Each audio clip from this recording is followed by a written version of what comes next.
ഒരുപാട് സുഹൃത്തുക്കളും ബന്ധുക്കളൊക്കെ ഉള്ളവരാണ് നമ്മൾ ഓരോരുത്തരും. ഇവരിൽ നമ്മളുടെ ഉത്തമനായിട്ടുള്ള സുഹൃത്ത് ഏതാണെന്നും നമ്മളുടെ നന്മ ആഗ്രഹിക്കുന്ന, നമ്മളെ സ്നേഹിക്കുന്ന ബന്ധു ആരാണെന്നും ഒക്കെ നമ്മൾ ജീവിതത്തിൽ ഒരിക്കലെങ്കിലും ചിന്തിച്ചിട്ടുണ്ടാവും. ശരിയല്ലേ? ഒന്ന് ഓർത്ത് നോക്കൂ. ഇന്നത്തെ വീഡിയോ പൂർണ്ണമായിട്ടും കണ്ടു കഴിയുമ്പോൾ ആ ഒരു കാര്യത്തിനുള്ള ഉത്തരം നിങ്ങൾക്ക് കിട്ടും. നമ്മൾ എങ്ങനെയുള്ള സുഹൃത്തുക്കളെയാണ് സ്വീകരിക്കേണ്ടതെന്നും എങ്ങനെയുള്ള ബന്ധുക്കളെയൊക്കെയാണ് നമ്മളുടെ ജീവിതത്തിൽ നിന്ന് നമ്മൾ അകറ്റി നിർത്തേണ്ടതെന്നും, അതായത് ആരിൽ നിന്നൊക്കെ അകലം പാലിക്കണമെന്നും ഒക്കെയുള്ളൊരു സമസ്യയ്ക്ക് നമുക്ക് പലപ്പോഴും ഉത്തരം കിട്ടാത്തൊരു ചോദ്യമാണ് ഇതൊക്കെ. അതിനുള്ളൊരു ഉത്തരം ഈ വീഡിയോ നിങ്ങൾക്ക് തരും. വീഡിയോ പൂർണ്ണമായിട്ട് കാണുക, നിങ്ങളുടെ അഭിപ്രായങ്ങളൊക്കെ കമൻറ്റ് ചെയ്യുക. പാണ്ഡവകുമാരന്മാരുടെ സാമർഥ്യവും അവർ കൈവരിച്ച നേട്ടങ്ങളും കണ്ട് അസൂയാലുവായ ധൃതരാഷ്ട്രർ തൻ്റെ വിശ്വസ്തനായ മന്ത്രി കണികനെ വിളിച്ച് ചോദിക്കുന്നുണ്ട്, അവരെ ഞാൻ മിത്രങ്ങളായാണോ ശത്രുക്കളായാണോ കണക്കാക്കേണ്ടതെന്ന്. വളരെ കൂർമ്മ ബുദ്ധിയായിട്ടുള്ള മന്ത്രി കണികൻ അതിന് മറുപടിയായിട്ട് ചതുരുപായങ്ങളും പ്രയോഗിച്ച് ശത്രുക്കളെല്ലാം നശിപ്പിച്ച സ്വാർത്ഥനും ദുഷ്ടബുദ്ധിയായിട്ടുള്ള ഒരു കുറുക്കൻ്റെ കഥ ധൃതരാഷ്ട്രർക്ക് പറഞ്ഞു കൊടുക്കുന്നുണ്ട്. ആ കഥ ഇങ്ങനെയാണ്.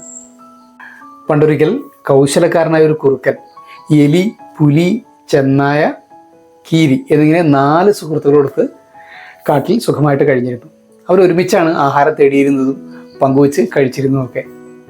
അങ്ങനെ ഇരിക്കെ ഒരു ദിവസം ഒരു കലമാനിനെ കണ്ടു. അവർ വളരെ വേഗത്തിൽ ഓടിയിരുന്ന കലമാനിനെ എത്രയേറെ ശ്രമിച്ചിട്ടും അവർക്ക് പിടികൂടാനായിട്ട് സാധിച്ചിരുന്നില്ല. അങ്ങനെ അവർ ആ കലമാനിനെ എങ്ങനെ കീഴ്പ്പെടുത്താം എന്നതിനെ കുറിച്ചിട്ട് കൂടിയിരുന്ന് ആലോചിക്കുകയെ കുറുക്കൻ പുലിയോട് പറഞ്ഞു. ആ കലമാൻ വളരെയധികം ശക്തിമാനും സൂത്രക്കാരനുമായതുകൊണ്ടാണ് അങ്ങേക്ക് പോലും അതിനെ കീഴ്പ്പെടുത്താനായിട്ട് കഴിയാത്തത്. അപ്പോൾ ഒരു ഉപായം പ്രയോഗിച്ചാലല്ലാതെ അതിനെ പിടിക്കാനും സാധിക്കില്ല, നമുക്കതിനെ ഭക്ഷണമാക്കാനും കഴിയില്ല. അതിനായിട്ട് ഞാനൊരു ഉപായം പറയാം. കലമാൻ ഉറങ്ങിക്കിടക്കുമ്പോൾ എലി ചെന്ന് കലമാൻ്റെ പാദം കരളണം. അങ്ങനെ വരിയിൽ അവൻ്റെ പാദത്തിന് പരിക്കേറ്റത് കൊണ്ട് അവനൊരിക്കലും വേഗത്തിൽ ഓടാൻ കഴിയില്ല. ഇനി അഥവാ ഓടാൻ ശ്രമിച്ചാൽ തന്നെ അധിക ദൂരമൊട്ട് പോകാനും കഴിയില്ല. അങ്ങനെ വരുമ്പോൾ അങ്ങേക്ക് എളുപ്പത്തിൽ അവനെ കീഴ്പ്പെടുത്താനും അവനെ നമുക്ക് ഒന്നിച്ച് ഭക്ഷിക്കാനും കഴിയും. കുറുക്കൻ പറഞ്ഞ ഉപായം എല്ലാവർക്കും വളരെയധികം ഇഷ്ടപ്പെട്ടു.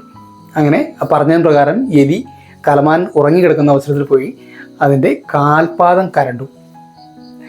കാൽപാദത്തിന് മുറിവേറ്റ കലമാൻ അധികദൂരം ഓടാനാവാതെ വന്നപ്പോൾ പുലി എളുപ്പത്തിൽ തന്നെ അതിനെ കീഴ്പ്പെടുത്തി കൊല്ലുകയും ചെയ്തു.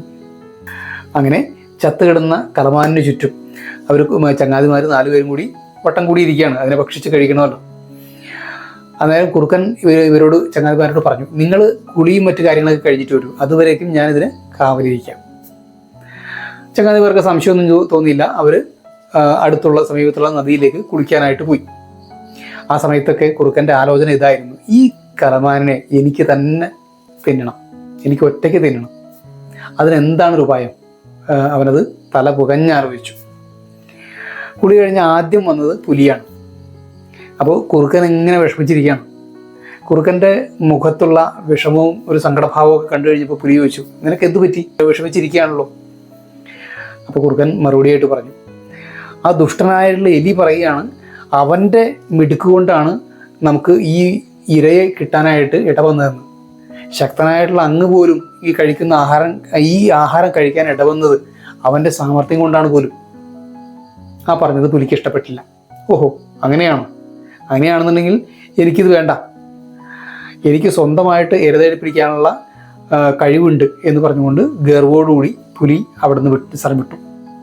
അല്പനേരം കഴിഞ്ഞ് സ്ഥലത്തെത്തിയ എലിയോട് കുറുക്കൻ ഇങ്ങനെ പറഞ്ഞു, ഇത് തിന്നാനെത്തിയ കീരി എന്താണ് പറഞ്ഞതെന്ന് അറിയോ നിനക്ക്? പുലിയുടെ വിഷനഖമേറ്റതിനാൽ ഈ ഇറച്ചി തിന്നാൻ കൊള്ളില്ലത്രേ.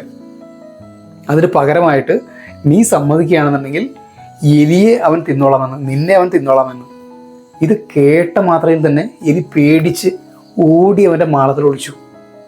അല്പനേരം കൂടി കഴിഞ്ഞ് സ്ഥലത്തെത്തിയ ചെന്നായയോടും ഒരു ഉപായം പറഞ്ഞ് കുറുക്കൻ അവനെ ഭയപ്പെടുത്തി. പുലി നിനക്കെതിരാണ്, അദ്ദേഹം ഇപ്പോൾ തൻ്റെ ഇണയെയും കൂട്ടി ഇവിടെ എത്തും, സൂക്ഷിച്ചാൽ നീ ദുഃഖിക്കേണ്ട, ഞാൻ പറഞ്ഞു എന്ന് മാത്രമേ ഉള്ളൂ. അങ്ങനെ അത് കേട്ട ചെന്നായ വിശന്ന് പറഞ്ഞിരിക്കുകയാണെങ്കിൽ കൂടി ആ ഒരു ഉത്ഭയത്തോടെ അവിടെ നിന്ന് ഓടിപ്പോയി. ഏറ്റവും ഒടുവിലായിട്ടെത്തിയ കീരിയോട് കുറുക്കൻ ഇങ്ങനെ പറഞ്ഞു, ഞാൻ മറ്റുള്ള എല്ലാവരെയും ആക്രമിച്ച് തോൽപ്പിച്ചു കഴിഞ്ഞു. നിനക്ക് ഈ മാനിറച്ചി തിന്നണമെങ്കിൽ എന്നോട് യുദ്ധം ചെയ്യണം. കീരി ഇത് കേട്ട് അമ്പരന്ന് പോയി. അവൻ ഭയന്നിട്ട് അപ്പോൾ തന്നെ അടിയറവ് പറഞ്ഞു, ശക്തനായിട്ടുള്ള പുലിയെയും ചെന്നായിയെയും സൂത്രശാലിയായിട്ടുള്ള എലിയെയും ഒക്കെ തോൽപ്പിച്ച അങ്ങയോട് ഏറ്റുമുട്ടാനുള്ള ധൈര്യം എനിക്കില്ല. അതുകൊണ്ട് എന്നെ അങ്ങ് പോകാൻ അനുവദിക്കണം. അത് പറഞ്ഞിട്ട് കീരിയും അവിടെ നിന്ന് സ്ഥലം വിട്ടു. അങ്ങനെ എല്ലാ ചങ്ങാതിമാരെയും, ആ വാക്കിനാണ് പ്രത്യേകത, എല്ലാ ചങ്ങാതിമാരെയും കൗശലം കൊണ്ട് ചതിച്ചിട്ട്, സ്വാർത്ഥലാഭത്തിന് വേണ്ടി കൗശലം കൊണ്ട് ചതിച്ചിട്ട് വളരെ സന്തോഷത്തോടെ കുറുക്കൻ ആ മാനിറച്ചി മുഴുവനായിട്ടും ഒറ്റയ്ക്ക് തിന്നു തീർത്തു. ഈ ഒരു കൗശലത്തിൻ്റെ കഥയാണ് മന്ത്രി കണികൻ ധൃതരാഷ്ട്രർക്ക് പറഞ്ഞു കൊടുക്കുന്നത്. അതിൻ്റെ ഉദ്ദേശം നിങ്ങൾക്ക് വ്യക്തമായല്ലോ. അപ്പോൾ നമ്മുടെ ജീവിതത്തിലും നമ്മൾ സുഹൃത്തുക്കളെ സ്വീകരിക്കുമ്പോൾ വിവേചന ബുദ്ധിയോടെ, ജാഗ്രതയോടെയുള്ള സൗഹൃദങ്ങൾ മാത്രം ഏർപ്പെടുക. അതേപോലെ തന്നെ ബന്ധുത്വവും, നമ്മളെ സ്നേഹിക്കുന്ന ബന്ധുക്കളെ തിരിച്ചറിയാനായിട്ട് ഈ ഒരു മീറ്റർ വെച്ച് അളന്നു കഴിഞ്ഞിട്ടുണ്ടെങ്കിൽ തീർച്ചയായിട്ടും നമുക്കത് സാധിക്കും എന്നുള്ളത് ഈ കഥയിലൂടെ നിങ്ങൾക്ക് വ്യക്തമായിട്ടുണ്ടാവുമെന്ന് കരുതുന്നു. അപ്പോൾ മഹാഭാരതത്തിലെ ഈ ഒരു ചെറിയ ഉപകഥാകഥനം ഇവിടെ നിർത്താം.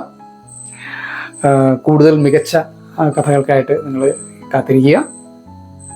നമുക്ക് മഹാഭാരത കഥകൾ കേട്ടുകൊണ്ടേയിരിക്കാം. അടുത്ത വീഡിയോയിൽ കാണും വരെ എല്ലാവർക്കും നമസ്കാരം.